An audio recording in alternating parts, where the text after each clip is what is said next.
जयशंकर प्रसाद का जो चित्राधार काव्य संग्रह है उसमें 6 रचनाएं सम्मिलित है, जिसमें पहला अयोध्या का उद्धार देख लिया था, दूसरा है वन मिलन।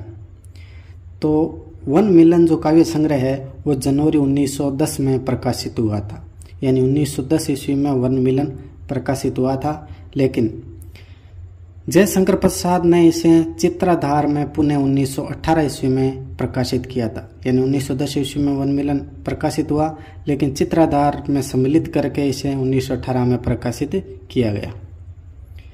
यह जयशंकर प्रसाद की मौलिक रचना नहीं है।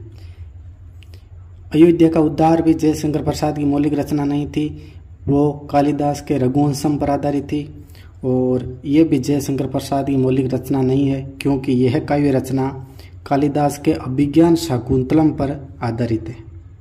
जो वन मिलन है वो कालिदास की अभिज्ञान शाकुंतलम पर आधारित है। जयशंकर प्रसाद ने इसमें अभिज्ञान शाकुंतलम से मार्मिक प्रसंगों को आधार बनाया है, यानी जो अभिज्ञान शाकुंतलम है उसमें जो मार्मिक प्रसंग है उनको आधार बनाकर वन मिलन की रचना की गई है। चित्राधार में जो तीसरा काव्य रचना है वो है प्रेम पथिक। ये काव्य रचना 1913 ईस्वी में प्रकाशित हुई थी। यह जयशंकर प्रसाद की मौलिक रचना नहीं है, यानी 1913 ईस्वी में प्रेम पथिक प्रकाशित हुई थी और यह जयशंकर प्रसाद की यह भी मौलिक रचना नहीं है। यह काव्य रचना श्रीधर पाठक के एकांतवासी पर आधारित है, यानी जो श्रीधर पाठक की रचना है काव्य रचना एकांतवासी, उस पर ब्रज पथिक है वो आधारित है। यह ब्रज भाषा में है। प्रेम पथिक किसमें लिखित है? ब्रज भाषा में है। जयशंकर प्रसाद ने इसे 1918 ईस्वी में चित्राधार में संकलित किया था, यानी 1918 ईस्वी में चित्राधार में प्रेम पथिक को संकलित किया था। तो अयोध्या का उद्धार, वन मिलन और प्रेम पथिक, ये तीनों रचनाएं ही जयशंकर प्रसाद की मौलिक रचनाएं नहीं है। चित्राधार का जो अगला काव्य रचना है वो है प्रेम राज्य। यह ऐतिहासिक काव्य है, यह प्रसाद का मौलिक काव्य है, यानी जो प्रेम राज्य है ये ऐतिहासिक काव्य है और ये प्रसाद का मौलिक काव्य है। यानी पहले जो हमने तीनों पढ़े थे, अयोध्या का उद्धार, वन मिलन और प्रेम पथिक, ये तीनों ही जयशंकर प्रसाद की मौलिक रचना नहीं है, लेकिन जो प्रेम राज्य है वो जयशंकर प्रसाद की मौलिक रचना है। यह इतिहास की घटना पर आधारित है। यह ऐतिहासिक काव्य है और इतिहास की घटना पर आधारित है। यह काव्य विजयनगर साम्राज्य और अहमदनगर साम्राज्य के मध्य तालीकोटा युद्ध पर आधारित है। यह दो साम्राज्य है, विजयनगर और अहमदनगर। इन दोनों साम्राज्यों के मध्य जो युद्ध हुआ, तालीकोटा युद्ध, उस पर आधारित ये काव्य ग्रंथ है। जयशंकर प्रसाद ने 1918 ईस्वी में इसे चित्राधार में शामिल किया था। ये जो काव्य रचना है इनको 1918 में ही चित्राधार में सम्मिलित किया गया। अगली जो रचना है वो है करुणालय।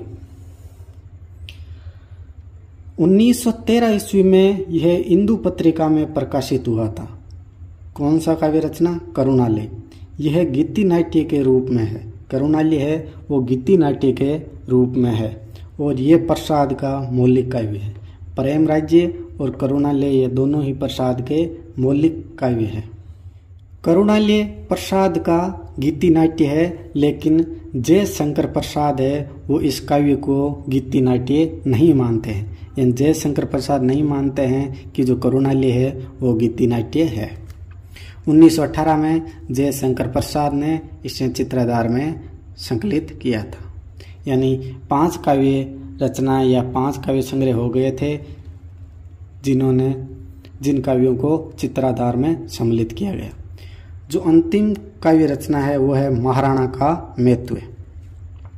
यह प्रसाद का ऐतिहासिक खंड काव्य है। महाराणा का महत्व क्या है? ऐतिहासिक खंड काव्य है। 1914 ईस्वी में यह इंदु पत्रिका में प्रकाशित हुआ था। महाराणा का महत्व है ये 1914 में इंदु पत्रिका में प्रकाशित हुआ था। यह वीर रस का काव्य है। महाराणा का महत्व किस रस का काव्य है? वीर रस का काव्य है। जयशंकर प्रसाद ने 1918 ईस्वी में इसे चित्राधार में संकलित किया गया और यह प्रसाद का मौलिक काव्य है। तो ये 6 रचनाएं हो गई जो जयशंकर प्रसाद के चित्राधार में सम्मिलित है। अगली जो जयशंकर प्रसाद की रचना है वो है लहर। यह प्रसाद की सबसे प्रौढ़ रचना मानी जाती है और प्रकाशित कब हुई? 1933 ईस्वी में। 1933 ईस्वी में जयशंकर प्रसाद की लहर रचना प्रकाशित हुई और यह जयशंकर प्रसाद की सबसे प्रौढ़ रचना मानी जाती है। अगली जो काव्य रचना है वो है कामायनी। 1935 ईस्वी में यह नागरी प्रचारणी सभा से प्रकाशित हुई थी। जो कामायनी रचना है ये 1935 ईस्वी में नागरी प्रचारणी सभा से प्रकाशित हुई थी। जयशंकर प्रसाद ने इसका प्रथम सर्ग 1928 ईस्वी में सुधा पत्रिका में प्रकाशित किया था। यानी कामायनी का जो पहला सर्ग है वो 1928 ईस्वी में सुधा पत्रिका में प्रकाशित किया था और कामायनी जो काव्य संग्रह है वो 1935 ईस्वी में नागरी प्रचारणी सभा से प्रकाशित हुआ था। नोट: कामायनी में कुल 15 सर्ग है, जिसका पहला चिंता सर्ग है और अंतिम सर्ग आनंद सर्ग है। कामायनी में कुल कितने सर्ग है? 15 सर्ग है, जिसमें पहला जो सर्ग है वो तो चिंता सर्ग है और अंतिम सर्ग है वो है आनंद सर्ग।